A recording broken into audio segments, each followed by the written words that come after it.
खलु, वही खलु निश्चित रूप से ये सा प्रस्तोता, जो प्रस्तवन करने वाला प्रस्तोता है, वो साम प्रस्तौती, साम मंत्र को यानी साम गान को, इन स्त्रोतों को यानी स्त्रोत पाठ को, पवमान नामक जो स्त्रोत है उनको प्रस्तौती यानी गान करता है।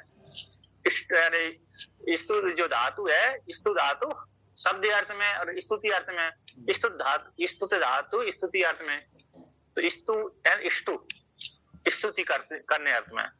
तो स्तु धातु को आधा जो मूदा सकार धातु आदि सहसा इस सूत्र से का जो सकार मूदा सकार था क्या हो जाता है, अरे दंती सकार आता है, तो प्रस्तौति हो गया है ना, स्तो हो जाएगा, स्ता हो जाएगा। तो प्रस्तौति जो प्रस्तवन करता है ना, स्तुति गान करता है ना, आतप स्त्रोत का पाठ करता है।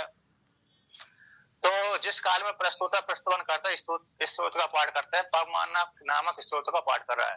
तो सा यत्र प्रस्तुयात है वह जो प्रस्तोता है जिस काल में, यानी जिस यज्ञ काल में अरे स्त्रोत का पाठ करा उसी काल में, तो यत्र जिस काल में प्रस्तुयात प्रस्तवन करता है, तद उसी काल में, तो तद का तो उसी काल में, यत्र जिस काल में अरे प्रस्तोता स्त्रोतों का पाठ करता उसी काल में एतानि जपेत, एतानि मंत्रों को जपे। एतानि द्वितीया का बहुवचन है, तो एतानि आतत इन मंत्रों को जपेत, तो मंत्र वो कौन से है, तो ये है। तो आतत जिस काल में प्रस्तोता प्रस्तवन करता है 9 स्त्रोतों का, 3 स्त्रोतों का यजमान के लिए और 9 स्त्रोतों का अपने लिए पाठ करता, उसी काल में यजमान अपने लिए एक गान करे, तो इन मंत्रों को जाप करे।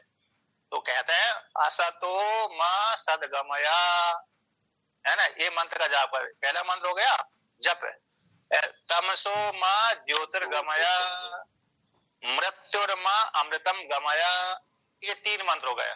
तमसो असतो मां सदगमया एक पहला मंत्र, और तमसो मां ज्योतिर्गमया ये दूसरा मंत्र, मृत्युर्मा अमृतम गमया, मृत्युर्मा अमृतम गमया ये तीसरा मंत्र हो गया। तो 3 मंत्रों का जाप करे। मंत्र जाप करे तो यजुर्वेद का मंत्र है ये, तो कहते हैं यजुर्वेद का जो सामगान के जैसा गान करे अथवा मध्यम रूप से करे अथवा उपांश रूप से करे। तो यहाँ पर नियम आता है कि उच्च ही ऋचा क्रियते, उच्च ही सामनो उपांशु यजुषा, ये मंत्र है। यदि कहते ऋचा को, ऋग्वेद की ऋचा को उच्च भाव से गाना चाहिए, यदि तृतीय विभक्ति उसमें आई है तो तृतीय विभक्ति को लेकर के उच्च रूप से गाना चाहिए, ऊंचे स्वर से, और शाम को भी ऊंचे स्वर से गाना चाहिए, है ना। 144 पृष्ठ पे तीसरी पंक्ति में श्रुति आई है।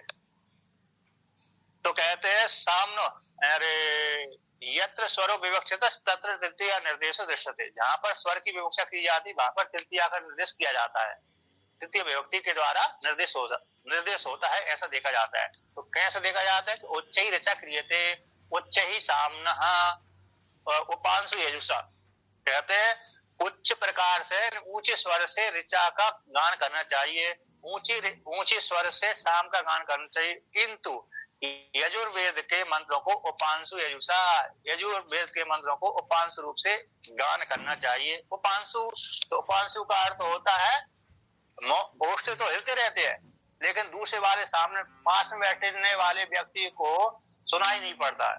हाँ, कुछ बड़बड़ा रहा है, कुछ बड़बड़ा रहा है, कुछ बोल रहा है जिसके मुंह तो फटक रहे हैं, लेकिन अंदर ही अंदर घुसता रहा है ना, गुड़ बोलते ना, गुड़ ऐसे अंदर ही अंदर कुछ बड़बड़ा रहा है, बोल रहा है, लेकिन दूसरे वाले को समझ में नहीं आता, तो उसको बोलते हो पास में बैठने वाले व्यक्ति को समझ में ना आए, लेकिन उसके मुख की आकृति को देख करके उसके ओष्ठ को ऊपर नीचे होता हुआ देख करके समझ जाता है कि कुछ ना कुछ बोल रहा है, तो वो हो गए उपांशु।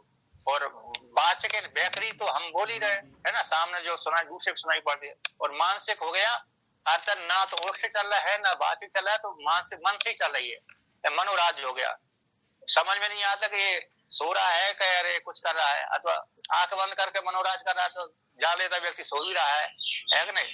तो आंख खुली करके ही मनोराज कर देता है इस प्रकार से। तो उपांशु वाचिक, उपांशु मानसिक, तो मानसिक का विशेष महत्व है।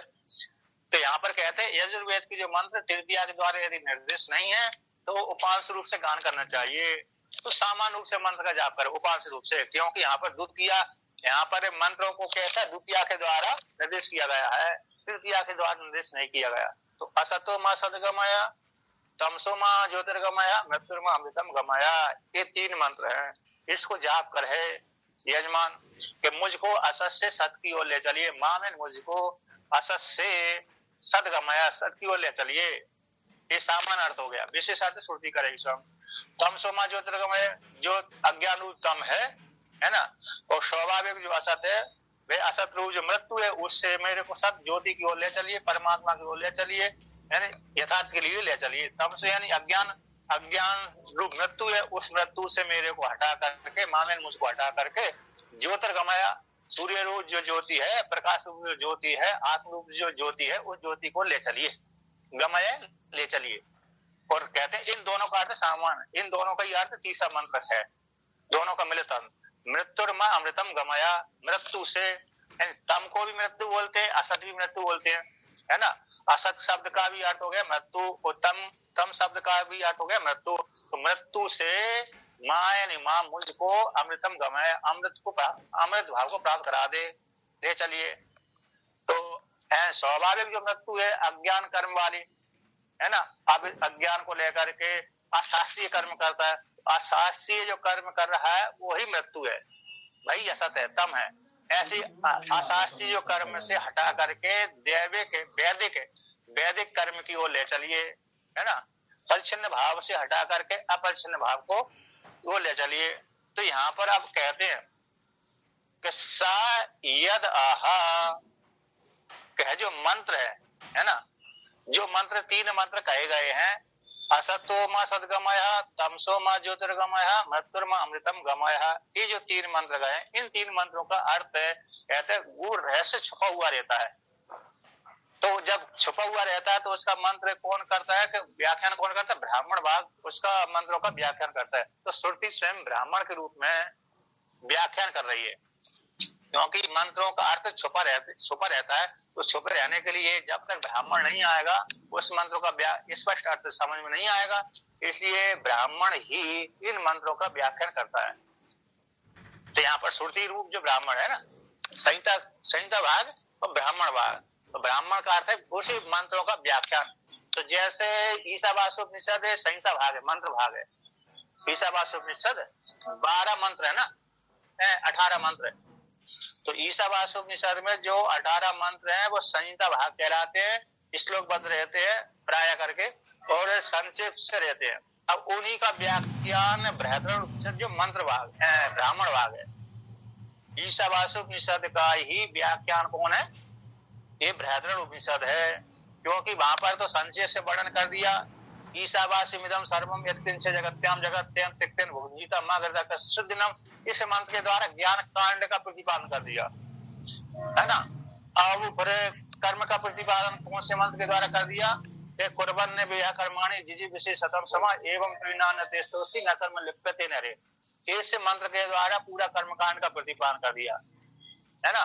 अब थोड़े और 2-3 मंत्र और लेकर के फिर उसको निंदा करके, फिर बाद में फिर थोड़े और को लेकर के 3 को और ज्ञान की स्तुति के लिए कर दिया, और 2-3 को निष्काम कर्म के लिए और प्रशंसा कर दिया, यानी प्रकृति की उपासना और हिरण्यगर्भ की उपासना और कर्म समुच्चय कर दिया, है ना। प्रकृति की उपासना कर दिया 7वें 8वें मंत्र में, और उसी एक मंत्र में ज्ञान और कर्म, उपासना और कर्म का समुच्चय कर दिया, अलग अलग की निंदा कर दिया और एक की समुच्चय की प्रशंसा कर दी।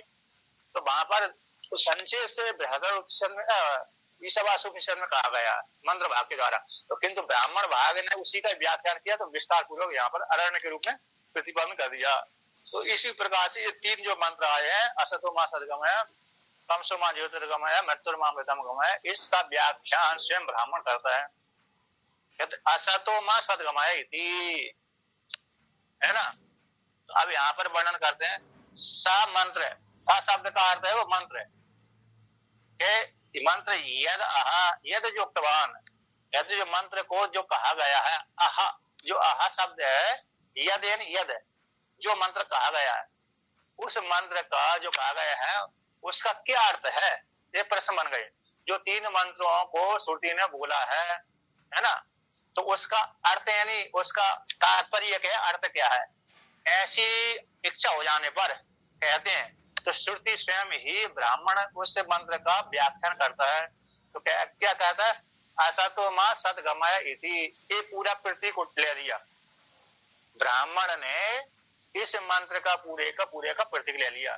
तो प्रतीक लेकर के कहते हैं मृत्युर्वा असत है, तो वहां पर जो असत कौन है, वो मृत्यु है। निश्चित रूप से जो असत वह मृत्यु ही है, बयान व्यय निश्चित रूप से जो असत है वो मृत्यु है। और कहते सत क्या है, असत तो मां सदगमया है ना, असत तो मृत्यु कह दिया, ठीक है। तो सत क्या है, सद यानी अमृतम, असत है सद अमृत है, उसमें जो सत शब्द आया है वो कौन सा है, अमृत का वाचक है, यानी अमृत को बोध कराने वाला। हाँ, मृत्यु का मतलब तो हो गया जो अशास्त्रीय कर्म हो गए, ठीक है ये, लेकिन अमृत का मतलब क्या है यहाँ, शास्त्रीय कर्म, शास्त्रीय कर्म हो गया। हाँ, तो यहाँ पर मृत्यु क्या, तो असत, असत स्वाभाविक कर्म विज्ञान मृत्यु उच्यते। 145 पृष्ठ पे मृत्यु का लक्षण उन्होंने भगवान भास्कर ने व्याख्या की, असत मृत्यु यानी असत यानी स्वाभाविक कर्म विज्ञान मृत्यु उच्यते, यानी असत्य यानी अत्यंत अधोभाव हेतुत्वात्, असत का अत्यंत अधोभाव में हेतु होता है होने से। असत मतलब जो मृत्यु, असत स्वाभाविक जो कर्म विज्ञान है वो उसको मृत्यु कहते हैं, क्योंकि वो असत कैसा है, अत्यंत अधोभाव की वो ले जाता है ना। क्यों ले जाता है, क्योंकि उसको आप एक बार अज्ञान पूर्वक कर्म कर दिया, अब उसको फल अवश्य भी भोक्तव्य कृतम कर्म शुभम है ना। तो अज्ञान पूर्वक कर्म करने से उसका फल निश्चित रूप से उसको भोगना ही पड़ेगा, चाहे वो 1 जन्म में भोगे चाहे 10 जन्म भोगे। अब 10 जन्म लेगा तो 10 जन्म फिर कर्म बन जाएंगे उसके, है ना, फिर वो कर्म बनते ही रहेंगे, फिर इसलिए वो कर्म बनते रहेंगे तो उसका मोक्ष होगा ही नहीं। तो कभी फिर संयोग वश वो उसके पुण्य कर्म उदित हो जाते हैं, पाप कर्म करते करते कभी कभी पापी व्यक्ति से भी पुण्य कर्म बन जाते हैं। यदि भी पाप तो कर्म करता है, लेकिन कभी कभी उससे अचानक कैसे हो जाता है, पुण्य कर्म भी हो जाते हैं, है ना। जैसे अरे पाप कर्म में आया था गंगा, अरे शिव जी के मंदिर में चोरी करने आया था, तो संयोग बस उसने अपने दीपक जला दिया, तो शिव जी के ऊपर ही पिंड के ऊपर ही पैर रख दिया, तो भगवान शिव जी ने वो उसने इतने से पूर्ण को देकर को सुदर्शन दे दिया, मुक्त कर दिया। संयोग उसका दृष्टिकोण तो दूसरे का है कि नहीं। जैसे गंगा जी में अब बहुत भीषण गर्मी पड़ रही है, नर्मदा जी में ज्येष्ठ का महीना चल रहा है तो बहुत भीषण गर्मी पड़ रही है, चलो गंगा जी में स्नान कर लो, नर्मदा जी में स्नान कर लो। अब उसका तो मात्र था शरीर का ताप घटाना, लेकिन गंगा जी का प्रभाव और यमुना जी का प्रभाव और नर्मदा जी का प्रभाव से उसको पुण्य मिल गया, ठीक है ना। तो ये हो गया। तो ये असत का अर्थ अत्यंत अधोभाव में हेतु, सत का अर्थ हो गया सत शास्त्रीय कर्म विज्ञान, देव भावम, देव भाव की प्राप्ति का साधन, है ना। तो देव भाव साधनत्व साधन आत्म भाव को आपादन कर देना, यही होगा सत है, सत्शास्त्रीय विज्ञान। इस प्रकार से असत से मेरे को, असत जो मृत्यु उससे मेरे को अमृत भाव की ओर प्राप्त करा दे, शास्त्रीय कर्म करा दे। तो ये पहला मंत्र हो गया, पहले मंत्र का अर्थ हो गया, यानी मृत्युर्मा अमृतम गमाया। तो दूसरा क्या है, उसका क्या है, मृत्युर्मा अमृतम गमाया, हाँ ये उसी का व्याख्या चल रहा है। मृत्युर असतो मा सद गमाया का, जो असत का मृत्यु कर दिया, तो उसी का फिर वो ब्राह्मण व्याख्यान करते कि मृत्युर्मा अमृतम गमाया, तो मृत्यु से माया मां मुझको अमृतम, अमृत की ओर ले चलिए, लेकिन देव भाव को प्राप्त करा लीजिए। जो बार बार मैं जन्म लेता हूँ, बार बार मरता हूँ, उससे छुटकारा दिला दीजिए, देवत भाव को प्राप्त हो जाऊं मैं। इस प्रकार से तो मृत्यु से अमृत की ओर गमय प्राप्त करा दे। हे प्राण देवता, हे हिरण्यगर्भ, ठीक है ना। इस प्रकार से आटा उसी का अर्थ करती है श्रुति, यानी अमृतम मां कुरु इति, अमृतम अमृतम गमाया, इसी का व्याख्यान पुनः श्रुति करती है, ब्राह्मण करता है कि अमृतम मां यानी माम कुरु इति, एतद अहा, अर्थात मेरे को अमृत भाव को प्राप्त करा दी। अमृतम माम कुरु, मां मुझको अमृत रूप से कर दीजिए। कुरु अरे लोट लकार का एक वचन है, तो आज्ञा अर्थ में आता मेरे को इस प्रकार से हे प्रार्थना करता है यजमान अपने इष्ट देवता से कि हे प्रभु मेरे को अमृत भाव से युक्त कर दीजिए, अर्थात आप अपने में लीन कर लीजिए, देवत्व भाव को प्राप्त करा दीजिए। आपका जैसा व्यापक स्वरूप है उसी प्रकार से मेरे को व्यापक बना दीजिए। तो इति एव एतद, इस प्रकार से है, ऐसा उसने कहा। ब्राह्मण ने इस प्रकार से मंत्र का व्याख्यान किया और प्रार्थना करी इस प्रकार से। अब आगे कहते हैं, पहले मंत्र का व्याख्यान हो गया, तो पहले मंत्र का व्याख्यान दूसरे मंत्र का भी वही व्याख्यान है, सामान्य रूप से कहे तमसो मां ज्योतिर्गमय इति, ये प्रतीक ले लिया ब्राह्मण ने, दूसरे मंत्र का पूरा प्रतीक ले लिया। तो कहते तम क्या है, ज्योतिर क्या है, उसको अर्थ करते हैं। तम मृत्युर्वै तमो, मृत्यु ही तम है, अर्थात तम वही मृत्यु जो तम है वह मृत्यु ही है ना। मृत्यु वही तमो और तमो वही मृत्यु, तम मृत्यु ही, तम यानी अज्ञान, तम यानी अज्ञान, तम का अर्थ हो गया अज्ञान, अविद्या के जो आत्मा को आवरण करने वाला है। तम का अर्थ हो गया यहाँ पर अज्ञान हो गया।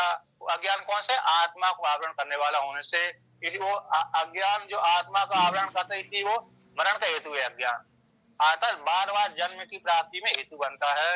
विद्या काम कर्म ये तीनों कहलाएंगे। अज्ञान का मतलब अविद्या काम कर्म, मुख्य तो अज्ञान है, अविद्या, अविद्या के फिर वो कार्य हो जाते काम कर्म है ना, उसी के ही प्रधान हो गई अविद्या, प्रधान तो अविद्या हो गई, अरे अज्ञान हो गई अविद्या, अविद्या के उसके वृत्ति विशेष काम और कर्म हो गया, काम न आदि, इस प्रकार से अविद्या काम कर्म तीनों को लेकर के, लेकिन प्रधानता अविद्या यानी अज्ञान की रहती है, फिर उसी के माध्यम से कर्म भी चलते रहते हैं। तो कहते मृत्यु भी तम, जो निश्चित रूप से तम कैसे मृत्यु है, आता मृत्यु ही तम है, और ज्योति कौन है, अमृतम, ज्योति हो गई अमृत। अब उसी का व्याख्यान ब्राह्मण करता है, इसे मृत्यु भी तम और ज्योतिर्वयी अमृतम, उसका क्या हो गया, तो पूरा अर्थ हो गया कि मृत्यु से अमृतम से ज्योति यानी अमृत की ओर ले चलिए। ये दूसरे मंत्र का व्याख्यान हो गया।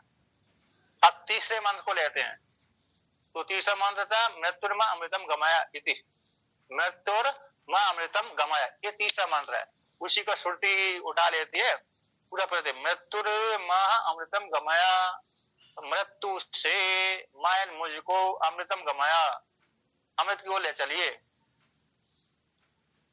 है क्या नहीं। अथवा ये प्रतीक भी है और दूसरे मंत्र का व्याख्यान भी है। दूसरे मंत्र का कैसा हो गया व्याख्यान, तो कहते हैं यहाँ पर दूसरे मंत्र का ही चल रहा है, लेकिन तीसरे मंत्र का भी, तीसरे जो मंत्र है ना मृत्युर्मा अमृतम गमाई थी, इसमें पूरा का पूरा यही है, लेकिन दूसरे मंत्र का ये व्याख्यान है।